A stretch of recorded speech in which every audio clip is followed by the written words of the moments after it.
today's the 17th of June. For a long time, finally, I was able to explain what had transpired. Hamid listened intently, occasionally questioning me about specific details of the afternoon.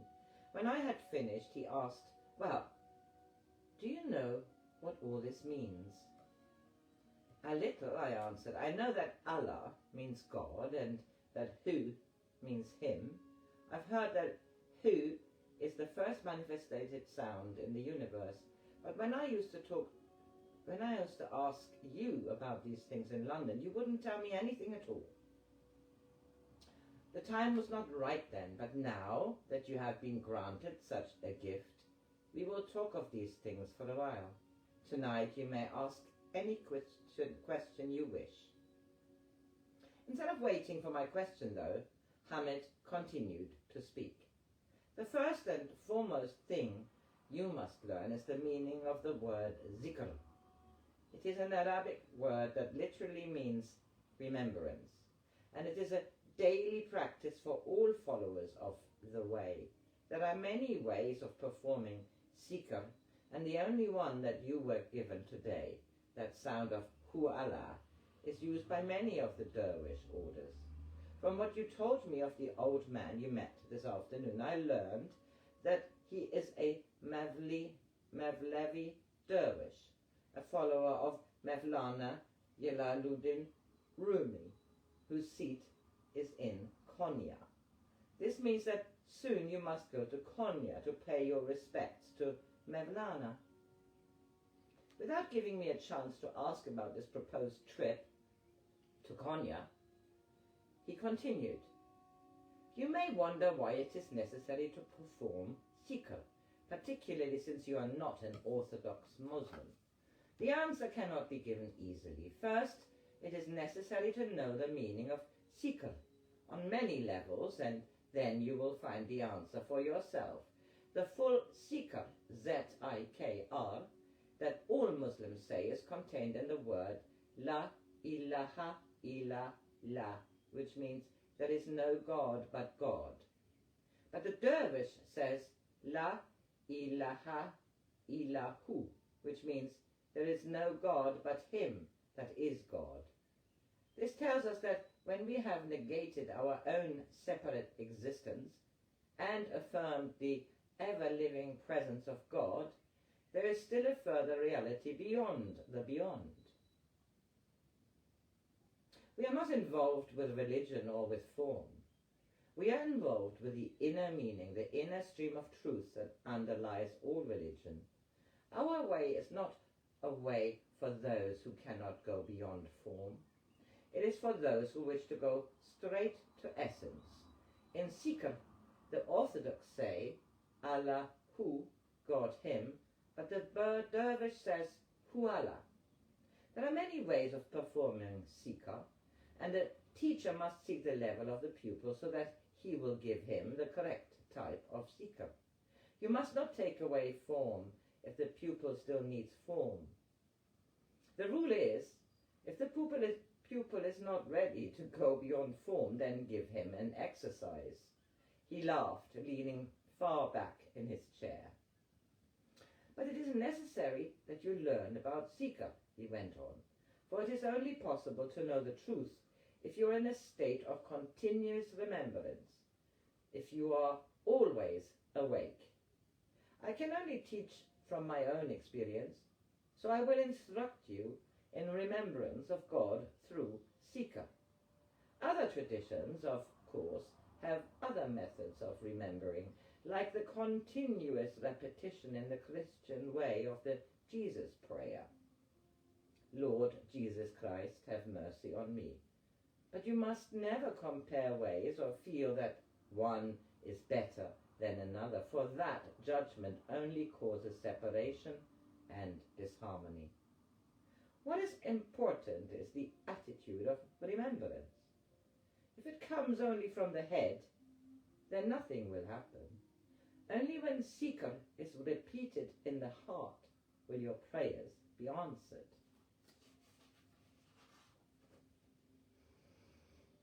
You may wonder why I am instructing you, a Westerner, to do seeker in Arabic.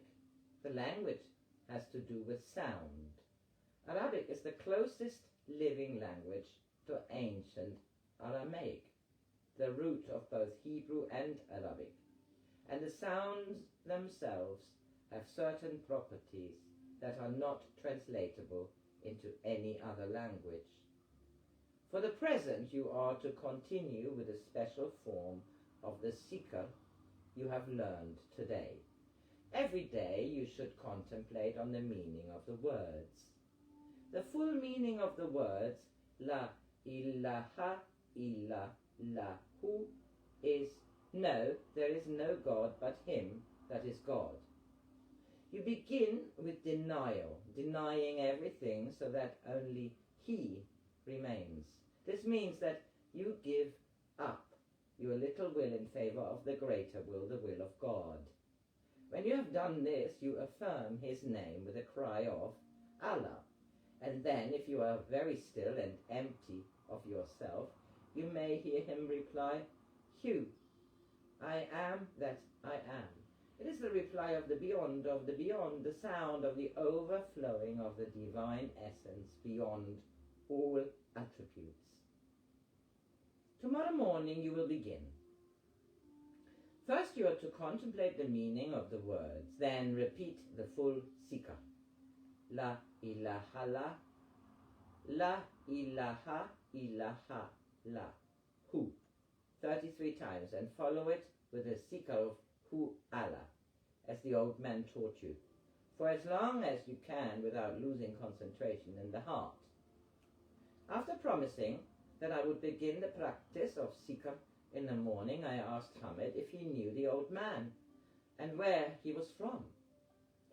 Does it matter? He demanded. Why are you always so inquisitive? The fact is that he was there and you were there, both in the same place at the same time, and so you met. I don't see that it matters who he was. The moment is gone now. And who knows, perhaps the old man wasn't there at all, but only in your imagination. But I saw him and he taught me the sikha, I protested. But it's not everything inside you. There was a long pause. All right, he said finally.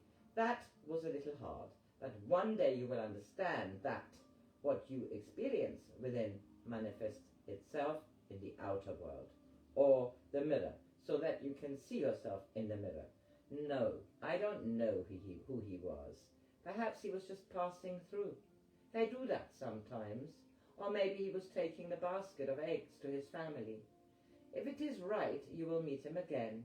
But if it is not right, then you will not meet him. You must always remember that there is only one absolute being, and so whether you meet this dervish or whether you meet another, in reality, you are just coming upon another manifestation of the same being. Do you understand this yet? You see, no two moments are ever the same. That is the miracle of life.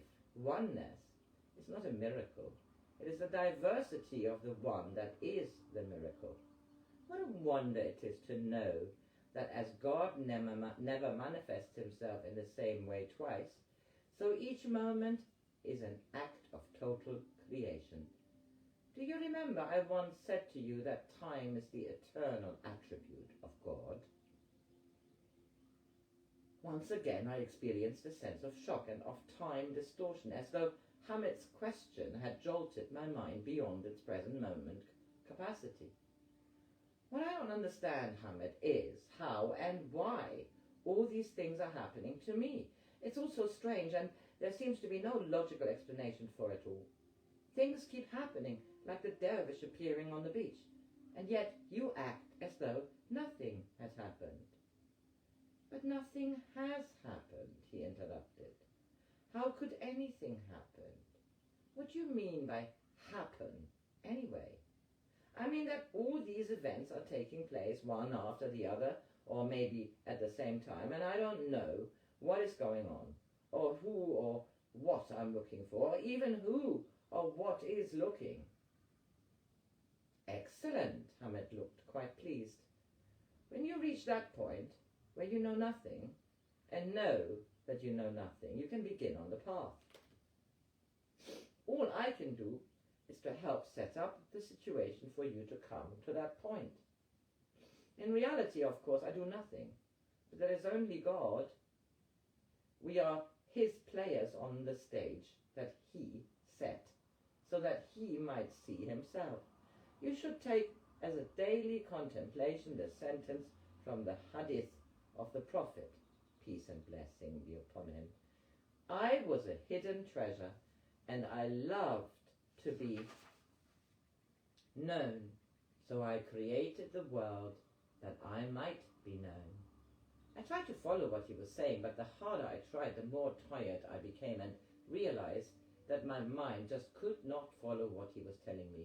I asked if there were any more coffee. But perhaps you would like some raki now, that the sun has gone down? He laughed and went to fetch the bottle. I would rather not, I said. You don't want a repeat performance of this morning. But you must learn to control yourself. If you don't have a drink now, you will, if you can't. How will you know if you can't? As I said to you before, there's nothing wrong with alcohol in moderation. Have a drink. He poured me a glass. There seemed to be no point in holding back.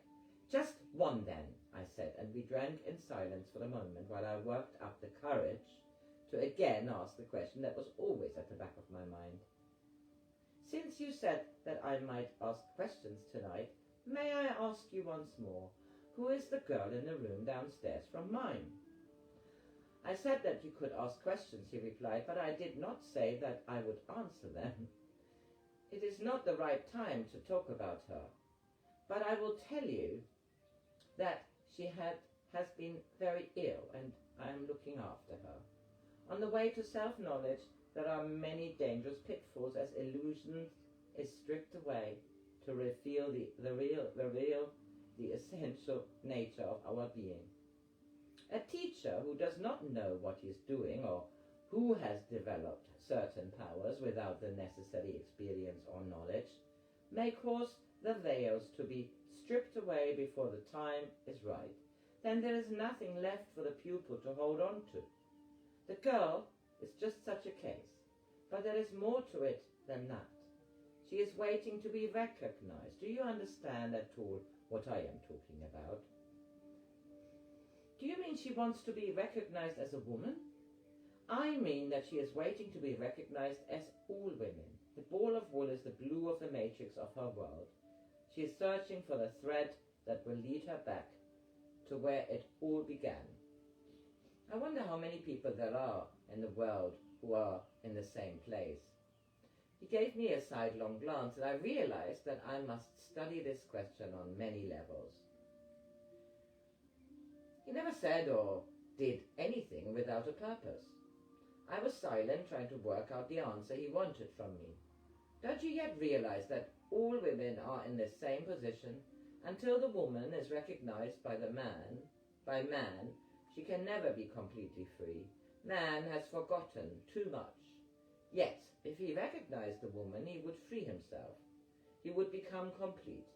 The woman, the earth, has been waiting so patiently, but it may be that her patience is running out. This girl has been sent to us so that we may try to help her, but also as a warning and an example. Be kind and careful with her. She is fragile, but there is a chance that she may one day find the end of the ball of wool. This evening I want to be alone, so please amuse yourself as you choose.